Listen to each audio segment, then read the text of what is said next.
نحمده ونصلي على رسوله الكريم اما بعد فاعوذ بالله من الشيطان الرجيم بسم الله الرحمن الرحيم شهر رمضان الذي انزل فيه القرآن هدى للناس۔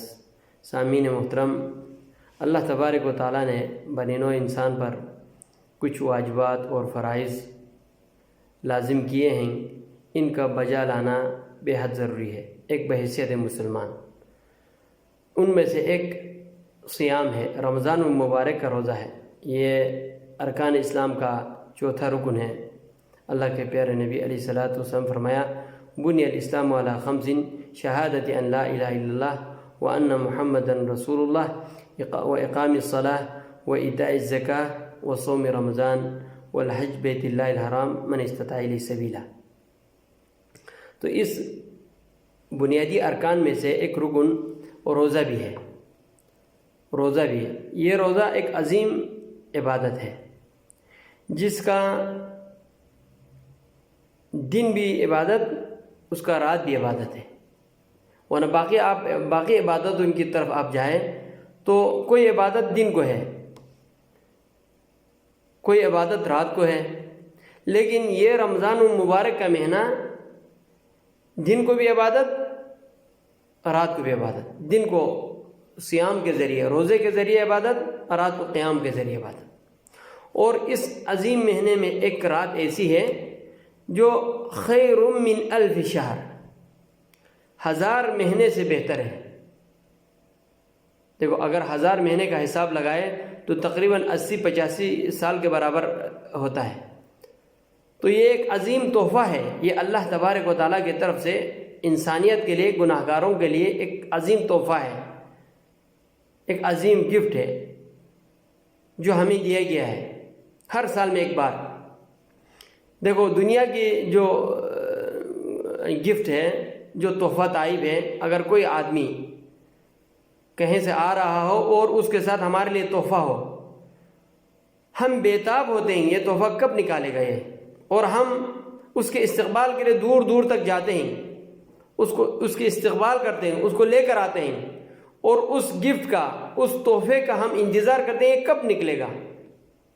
ایک دنیاوی ادنا سی قیمت کی چھوٹا سا ایک تحفہ ہو تو اس کے لیے ہم بےتاب ہوتے ہیں، ہمیں دکھ ہوتا ہے یہ کب نکالے گا۔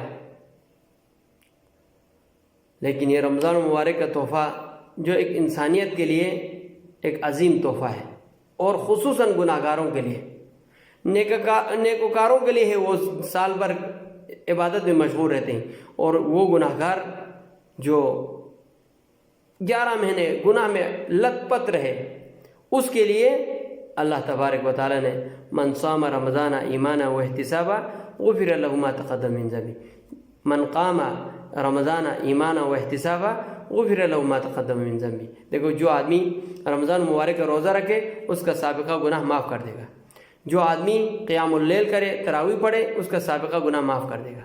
اور ہمیں کیا چاہیے، اس سے بہتر تحفہ اور کیا چاہیے؟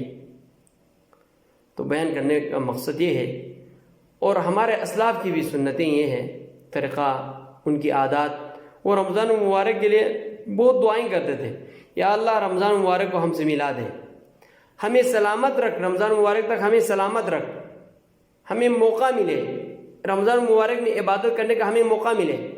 اور جب یہ عبادت ختم ہوتے تھے، رمضان مبارک ختم ہوتا تھا، تو دعا کرتے تھے کہ اللہ تبارک و تعالیٰ جو کچھ ہم سے ہوئی ہے اللہ قبول فرمائے۔ تو یہ ایک عظیم مہینہ ہے جو 2-4 دن کے بعد انشاءاللہ آئیں گے۔ تو تمام لوگوں کو چاہیے، انسانوں کو اور مسلمانوں کو، جو سابقہ سالوں میں، سابقہ مہینوں میں جو کچھ کیا، ان کو اسی جگہ رکھ کر توبہ طائب ہو، کیونکہ اللہ تبارک و تعالیٰ جب رمضان مبارک کا مہینہ داخل ہوتا ہے تو ایک منادی، ایک آواز دینے والا آواز دیتا ہے، یا باغی الخیر اقبل، اور یا باغی الشر اقصر، اے نیکوکار، اے نیکی کرنے والا، سبقت لے جا، اور آگے بڑھ، اور نیکی کر، زیادہ سے زیادہ کر۔ وَيَا بَاغِيَ الشَّرِّ اقصر، اے گناہ گار، اے بد کردار، گناہ میں لت پت رہنے والا انسان، تم کم سے کم اس مبارک مہینے میں شرم کر تم رک جا اپنے گناہوں سے. تو یہ آواز دیتا ہے رمضان مبارک جو ہی داخل ہوتا ہے.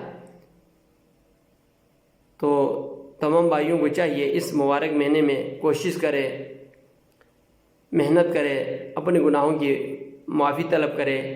اللہ تبارک و تعالیٰ سے دعا کہ اللہ تبارک و تعالیٰ ہمیں اس مبارک مہینے کی تقدس کو خیال رکھتے ہوئے اس مبارک مہینے کی جو عظیم عبادتیں ہیں اس کو بجا لانے کی، اور جو تحفہ آپ نے بھیجا ہے اس کو ہمیں حاصل ہونے کی توفیق دے.